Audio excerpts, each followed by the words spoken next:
ఈ న్యూస్ పేర్ని నాని సతీమణి Jayasudha bail petition విచారణను కోర్టు రేపటికి వాయిదా వేసింది. ప్రభుత్వం తరపు న్యాయవాది సమయం కోరడంతో రేపు విచారిస్తామని మచిలీపట్నం జిల్లా కోర్టు తెలిపింది. గోడౌన్లో 3708 బస్తాల రేషన్ బియ్యం మాయమయ్యాయి. ఈ వ్యవహారంలో పౌర సరఫరాల శాఖ అధికారులు ఇచ్చిన ఫిర్యాదుతో పేర్ని జయసుధాపై క్రిమినల్ కేసు నమోదైంది. ఈ కేసులో మచిలీపట్నం జిల్లా కోర్టులో ఆమె ముందస్తు బెయిల్ పిటిషన్ దాఖలు చేశారు. ఇక పిటిషన్ విచారణ వాయిదాకి సంబంధించిన కంప్లీట్ అప్డేట్స్ ని మా ప్రతినిధి అమరావతి నుంచి శివ అందిస్తారు. శివ,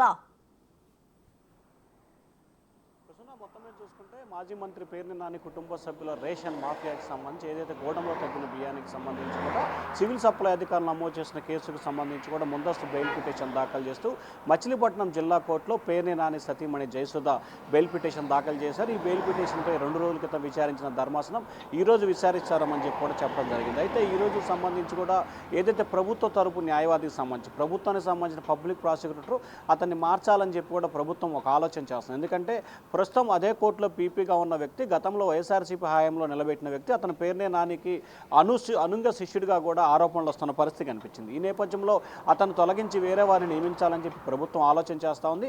సో ఈ నేపథ్యంలోనే కొంత గడువు కావాలని చెప్పి కూడా ప్రభుత్వ తరపు న్యాయవాది జిల్లా కోర్టును కోరటంతో సంబంధించిన న్యాయస్థానం రేపు దీనిపై వాదనలు విని తీర్పు వెలువరిస్తామని చెప్పి కూడా చెప్పడుతుంది. సో ఏదైతే పేర్ని నాని సతీమణికి సంబంధించి రేషన్ బియ్యం సంబంధించి తగ్గడానికి సంబంధించి దాదాపుగా 185 టన్నుల రేషన్ బియ్యం తగ్గింది. దీనికి సంబంధించి ఎప్పటికైనా ₹1 చెక్కుని సివిల్ సప్లై శాఖ అధికారులకు అందజేయడం జరిగింది. కానీ తప్పు చేసి డబ్బులు చెల్లిస్తామంటే కుదరదు, దీనిపై కఠినమైన చర్యలు తీసుకుంటాం. క్రిమినల్ కేసులు నమోదు చేసిన మచిలీపట్నం పోలీసులు ఈ కేసుకు సంబంధించి కూడా విచారణ చేపడుతున్నారు. దాదాపుగా వారం రోజుల పాటు పేర్ని నాని కుటుంబ సభ్యులు అజ్ఞాతంలోకి వెళ్లారు. 2 రోజుల క్రితమే నాని ఒక్కరే మచిలీపట్నంలో ప్రత్యక్షమైన పరిస్థితి కనిపించింది. ఆయన సతీమణి కానీ ఆయన కుమారుడు కానీ ఈ రోజు కూడా ఇంకా మచిలీపట్నం వచ్చిన పరిస్థితి కనిపించలేదు. మరొక వైపు నాని ఆయన కుటుంబ సభ్యులకు కూడా లుకౌట్ నోటీసులు పోలీసులు అయితే జారీ చేయడం జరిగింది.